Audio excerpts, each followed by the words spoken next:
everybody, Bobby Gaines, live and unscripted.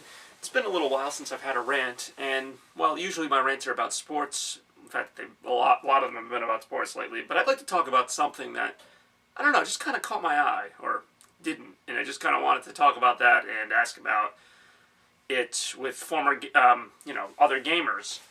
The Xbox One, the PlayStation 4, and obviously the Wii U's already been out for a year, so the next generation of console gaming has begun, so they say. You know, the PS4 and the Xbox One released very close to each other.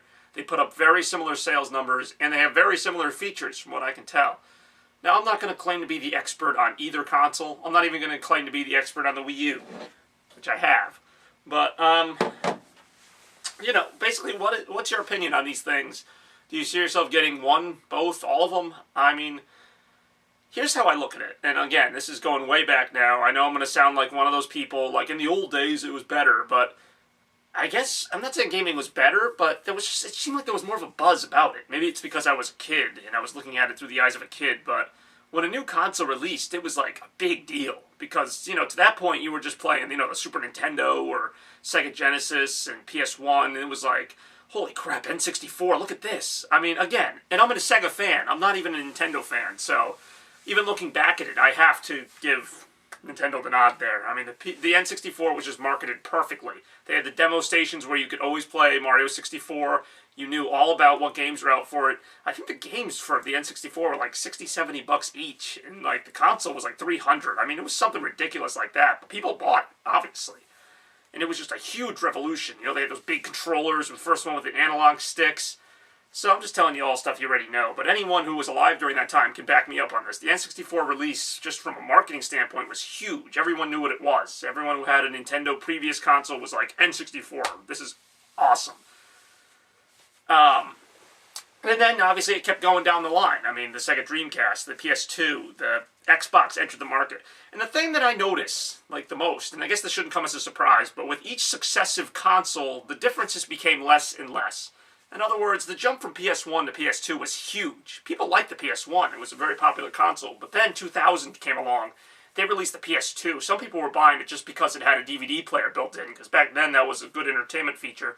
DVD players ran for about the same price as a PS2, so PlayStation fans were all over that. The line to get a PS2 was astronomical the first time that released.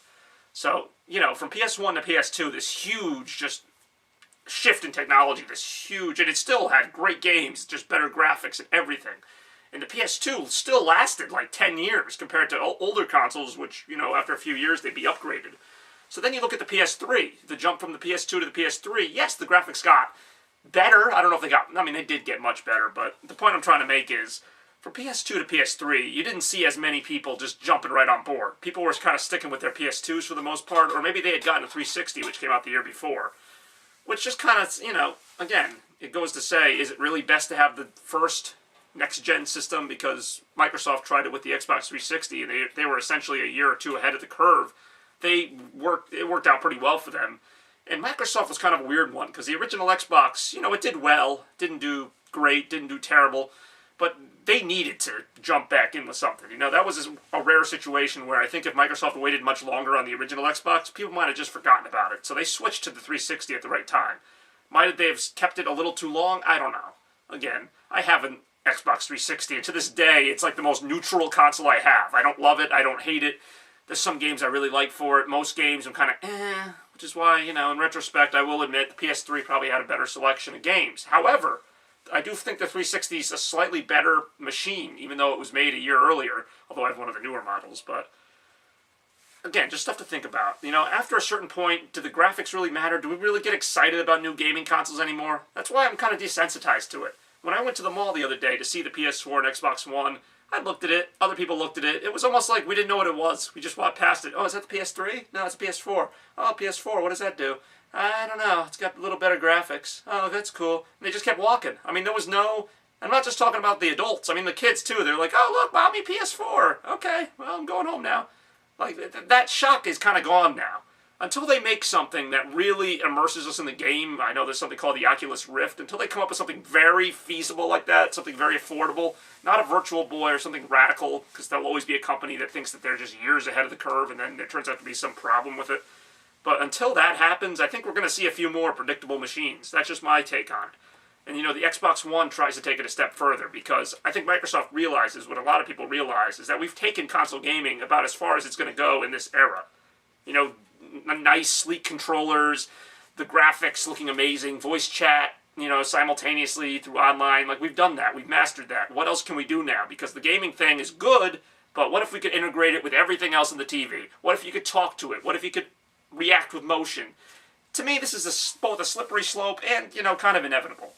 I'm not saying they should think of nothing, but at the same time, I feel like they get away from the games when they do that, which is why I'm probably not going to get an Xbox One. If I'm going to get either of those superpower systems, I'm probably going to get the PS4, just because they seem to be a little more on track with the gaming, although there's still kind of a fear of trying to do too much with it. And you know what? I can't show you because it's not on camera, but give me a Sega Dreamcast any day. I got the Sega Dreamcast right here. I've got the Sega Genesis next to me. I got the Nintendo GameCube pretty close by. Those systems, I know they're dated, but, I mean, they knew how to game. That was it. That's what they were made for. They were made by companies that wanted to make gaming consoles. And Nintendo's still around. Unfortunately, Sega passed on with the Dreamcast, but their ideas were very innovative for the time. Some of them were even used in later machines, so Sega's not forgotten, at least not by me.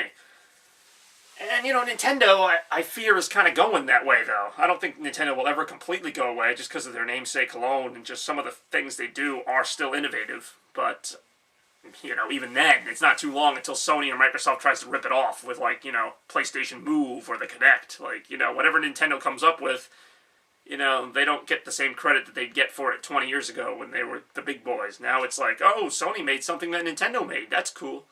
It's like, whatever. But anyway, again, I got off track there. What's your opinion of the upcoming game consoles? Maybe you have a Wii U already and you want to stick with it. Maybe, you know, I know there is more hype than this. Like, don't get me wrong, I don't know everybody. I don't know a lot of gamers. That's why I'm asking kind of a wider population. I know a lot of people who PC game, and that's been kind of the way to go, I guess, for the last 5-10 years, because PCs are constantly being upgraded, whereas consoles, you know, only see a renovation once in a while.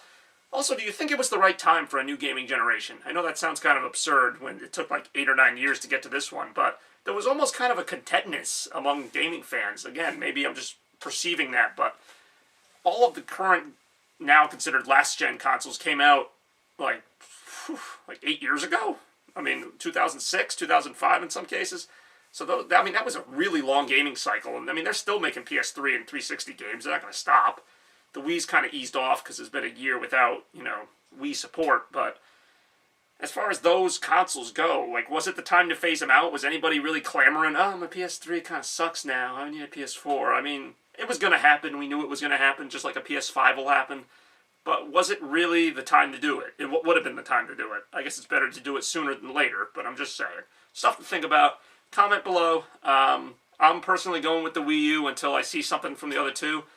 Then I'll probably buy the PS4, to be honest, because Xbox just did not impress me in my last go-around. So, let me know what you think.